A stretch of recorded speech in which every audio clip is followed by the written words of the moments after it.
Supreme court ने केजरीवाल के मामले को लेकर कहा कि वो नहीं चाहता कि दिल्ली के मुख्यमंत्री अरविंद केजरीवाल को कथित आबकारी नीति घोटाले से जुड़े मनी लॉन्ड्रिंग मामले में अंतरिम जमानत पर रिहा किए जाने पर वो अपने आधिकारिक कर्तव्यों का निर्वहन करे, क्योंकि इससे हितों का टकराव होगा।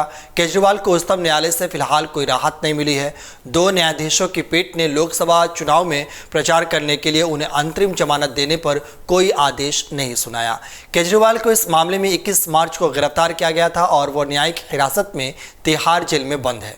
जस्टिस संजीव खन्ना और जस्टिस दीपांकर दत्ता की पीठ ने अंतरिम जमानत पर अपना फैसला सुरक्षित रखा है। पीठ ने केजरीवाल की ओर से पेश वरिष्ठ अधिवक्ता अभिषेक सिंघवी से कहा कि मान लीजिए कि हम आपको चुनाव के कारण अंतरिम जमानत दे देते हैं, तो फिर यदि आप चाहते हैं कि आप अपने आधिकारिक कर्तव्यों का निर्वहन करेंगे तो इसका व्यापक प्रभाव हो सकता है।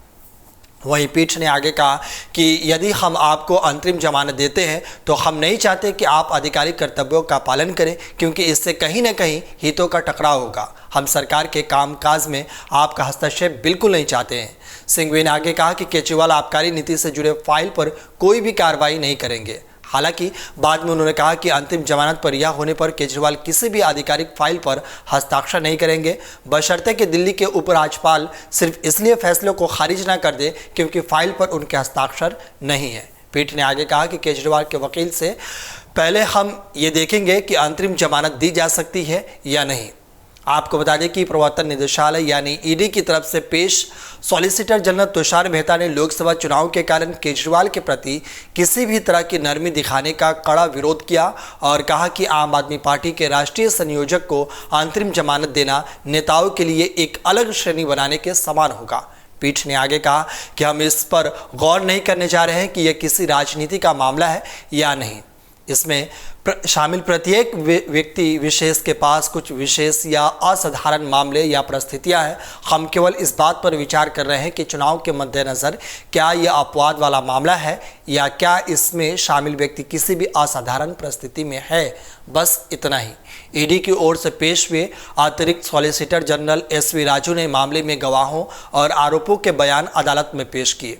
पीठ ने दलीलें सुनी और राजू द्वारा दिए गए नोट पर गौर करने के बाद पूछा कि ईडी ने मामले की जांच में इतना समय क्यों लिया।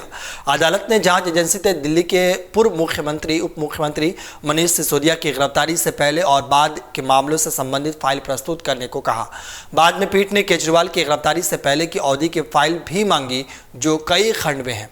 राजू ने अदालत को बताया कि शुरुआत में केजरीवाल जांच के केंद्र में नहीं थे और बाद में उनकी भूमिका स्पष्ट हुई। उन्होंने दावा किया कि केजरीवाल 2022 के गोवा विधानसभा चुनाव के दौरान एक आलीशान 7 सितारा होटल में रुके थे और बिल का एक हिस्सा दिल्ली सरकार के सामान्य प्रशासन विभाग द्वारा भुगतान किया गया था। गिरफ्तारी को चुनौती देने वाली केजरीवाल की भूमिका याचिका लंबित है क्योंकि उस पर कोई कार्रवाई फिलहाल नहीं हुई है। इस तरीके से कि अदालत में केजरीवाल की दलीलें पेश की गई और ईडी के तरफ वकील से भी दलीलें पेश की गई और केजरीवाल के जो वकील थे उन्होंने भी दलीलें पेश की। इसके बाद में पीठ में इसकी सुनवाई हुई और उसके बाद में फैसला कोर्ट ने अपने आप सुरक्षित रख लिया। अगर आप ये वीडियो YouTube पर देख रहे हैं तो हमारे चैनल को सब्सक्राइब करें और बेल आइकन को दबाना ना भूलें। अगर आप Facebook पर ये वीडियो देख रहे हैं तो हमारे पेज को लाइक करें।